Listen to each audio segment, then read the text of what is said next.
ফোনটা কেটে দিয়ে বাইকটা নিয়ে বেরিয়ে গেলাম ফোনে বলা লোকেশনে। গুলশান একটি জায়গা, নির্মাণ কাজ চলছে কয়েকটা বাড়ি। বুঝতে পারছি না এরকম একটা জায়গায় কেন আসতে বলল।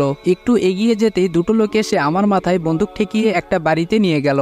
আমি বোকার মতো তাকিয়ে আছি, কিছুই বুঝতে পারলাম না। হঠাৎ কেউ বলে উঠল, রাজ, তোকে আমি অনেক বিশ্বাস করেছিলাম, কিন্তু তুই আমাকে ধোকা দিবি বুঝতে পারিনি। তুই কি করে ভাবলি আমি এত বোকা? মাথা তুলে তাকিয়ে দেখি এ তো ম্যানেজার। তার মানে আমিও কি ধরা পড়ে গেলাম? ম্যানেজার বলল, তুই কে বল, আসল পরিচয় বল তাড়াতাড়ি। আমি বললাম, স্যার আপনি কি বলছেন এসব? ম্যানেজার বলল, চুপ, একদম চুপ, নাটক বন্ধ কর। কে তুই? আমি বললাম, স্যার আমি তো রাজ, আপনি ভুলে গেলেন কি করে? ম্যানেজার বলল, নাটক করিস আমার সাথে? আমি বললাম, বিশ্বাস করুন স্যার, আমি কিচ্ছু করিনি। আপনি কি নাটকের কথা বলছেন আমি কিছু বুঝতে পারছি না। ম্যানেজার বলল, আমার ল্যান্ডলাইনে একটা অর্ডারের ফোন এসেছে, তুই আমায় বললি না কেন?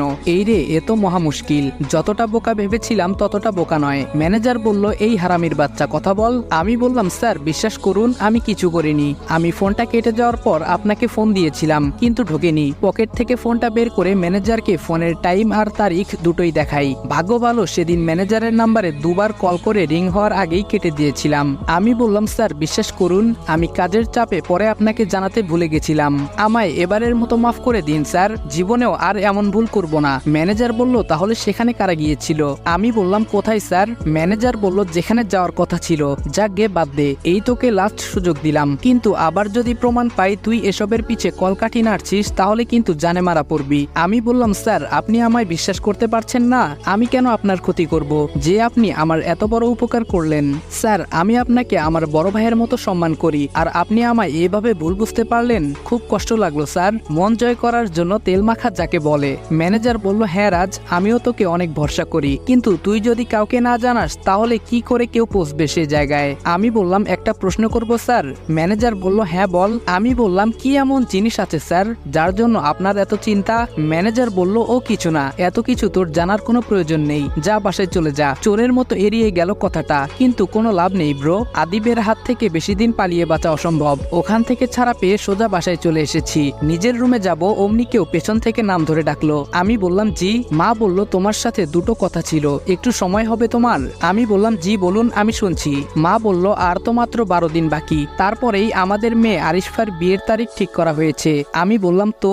মা বলল, কালকে রোহান আর আরুর এঙ্গেজমেন্ট, সেই উপলক্ষে বাড়িতে একটা পার্টি অ্যারেঞ্জ করা হয়েছে, তাই তোমায় থাকতে বলছিলাম আর কি। আমি বললাম, ও। মা বলল, থাকবে তো? আমি বললাম, কথা দিতে পারছি না, তবে চেষ্টা করব। আমি বললাম, কথা দিতে পারছি না, তবে চেষ্টা করব। বাবা বলল, তুমি তো আমাদের ছেলের মতো, আর আরু মা তো তোমার বোনের মতো, কেন এমন করো তুমি? আমাদের নিজের পরিবার ভাবতে পারো। মা বলল, হ্যাঁ তোমার আঙ্কেল ঠিক বলেছে, তুমি একা একটা ছেলে আমাদের বাসায় থাকো, অথচ বাইরে খাওয়া দাওয়া করো, ঘুরে বেড়াও, এটা আমাদের ভালো লাগে না বাবা। আমি বললাম, ঠিক আছে আমি চেষ্টা করব থাকার। কথাটা বলে ওনাদের কিছু না বলার সুযোগ দিয়ে চলে এলাম নিজের রুমে। বাহ বাহ, নিজেদের ছেলেকে এত অবহেলা করলো, ছেলেটা বাড়ি থেকে বেরিয়ে গেল, একবার খোঁজ পর্যন্ত নিল না, আর এখন একটা অচেনা ছেলের জন্য কত দরদ উনাদের। কথাগুলো মনে মনে ভাবছি, তখন হঠাৎ মনে হলো ইসির কথা। তার মানে পার্টির জন্য ও ছুটি চেয়েছিল। ফোনটা হাতে নিয়ে অগ্নিকে একটা কল দিলাম। কল ধরতেই আমি বললাম, হ্যালো। অগ্নি বলল, হ্যালো স্যার। আমি বললাম, তোমায় একটা কাজ করতে হবে। অগ্নি বলল, বলুন স্যার। আমি বললাম, তোমাদের অফিস কলিগ ইশিতা জামানের সাথে কন্ট্যাক্ট করে জানিয়ে দাও ওর ছুটি মঞ্জুর করা হয়েছে। অগ্নি বলল, ওকে স্যার, বলেই ফোনটা কেটে দিলাম। পার্টির দিন সকালে আমি ব্যালকনিতে দাঁড়িয়ে আছি, কারণ আজ কোনো কাজ করব না, বাড়িতেই থাকবো। বোনের এঙ্গেজমেন্ট বলে কথা। সকাল সকাল ঘুম ভেঙে গেছে। রুমের বাইরে বেরিয়ে দেখলাম বাইরে পার্টির অ্যারেঞ্জমেন্ট চলছে, তাই একটু ছাদের দিকে গেলাম। গিয়ে দেখি কেউ ছাদের রেলিং ধরে আকাশের পানে চেয়ে আছে। ঠিক বুঝেছেন আপনারা, সে অন্য কেউ না, ইসি। হয়তো কোনো কিছু ভাবছে গভীর মনোযোগ দিয়ে। ভাবনায় এতটাই মগ্ন ছিল যে কেউ তার দিকে এক দৃষ্টিতে তাকিয়ে আছে, সে তা টেরও পাচ্ছে না। দেখতে অসাধারণ মায়াবী, মুখটা একদম নিষ্পাপ শিশুর মতো। কথা বলতে ইচ্ছে করছে আমার খুব, কিন্তু গম্ভীরতা ভেঙে কথা বলা ঠিক হবে না, এতে দুর্বলতা বাড়বে বই কমবে না। তাই নিজের ইচ্ছেটাকে মাটি চাপা দিয়ে নিশ্চুপ কিছুক্ষণ দাঁড়িয়ে রইলাম। পরক্ষণেই খেয়াল করলাম কেউ আমার পেছনে দাঁড়িয়ে। ঘুরে দেখি ইসি। ইসি বলল, থ্যাঙ্কস। আমি বললাম, হঠাৎ থ্যাঙ্কস কেন বলছেন? ইসি বলল, ছুটি দেওয়ার জন্য। আমি কিছু বলতে যাব তার আগেই ছাদ থেকে নেমে গেল। আমি অগত্যা তাকিয়ে রইলাম। একা একা ছাদেও ভালো লাগছে না, এর থেকে ভালো রুমে গিয়ে কিছু কাজ করে রাখি। রুমে ঢোকার আগে দোতলার উপর থেকে নিচে কাজ দেখতে লাগলাম। পার্টির আয়োজন দেখে মনে হচ্ছে না এখানে শুধু আংটি বদলের অনুষ্ঠানের আয়োজন চলছে, সাথে আরো কিছু হয়তো আছে, তাই এমন ভাবে সাজানো হচ্ছে। যাকে এসব ভেবে আমার লাভ কি? নিজের ঘরে ঢুকে ল্যাপটপটা অন করে করেছি কিছু কাজ করার উদ্দেশ্যে। মনে হলো কেউ দরজা নক করছে। মেজাজটা তখন বিরক্তির চরম পর্যায়ে পৌঁছানোর উপক্রম। এদের বারণ করার পরও আমার রুমে কাজ কি? উঠে গিয়ে দরজা খুলে দিলাম। বাহিরে দেখি ভাবি দাঁড়িয়ে আছে। আমি বললাম কিছু বলবেন? ভাবি বলল খাবে চলো। আমি বললাম মানে? আপনারা হয়তো ভুলে গেছেন আমি প্রথম দিন কি বলেছিলাম। ভাবি বলল ভুলিনি ভাই, তবে আজ তো তুমি আমাদের এক প্রকার মেহমান, তাই মা বলল তোমায়ও ডেকে নেওয়ার জন্য।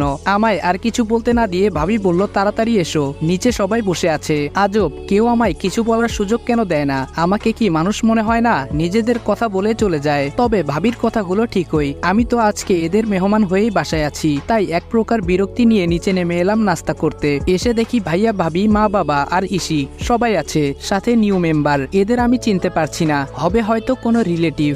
আমি আসতেই সবাই খাওয়া শুরু করলো। খাবার মাঝে বাবা আমায় বললেন রাজ। আমি বললাম জি। বাবা বললেন তোমার কাছে একটা অনুরোধ আছে, রাখবে? আমি বললাম কি অনুরোধ? বাবা বললেন আজকে রাতে বাড়িতে পার্টির উদ্দেশ্য একটা নয় দুটো। যেটা আমার মনে হচ্ছিল সেটাই হলো। আমি বললাম তো এটা আমায় বলার কি আছে?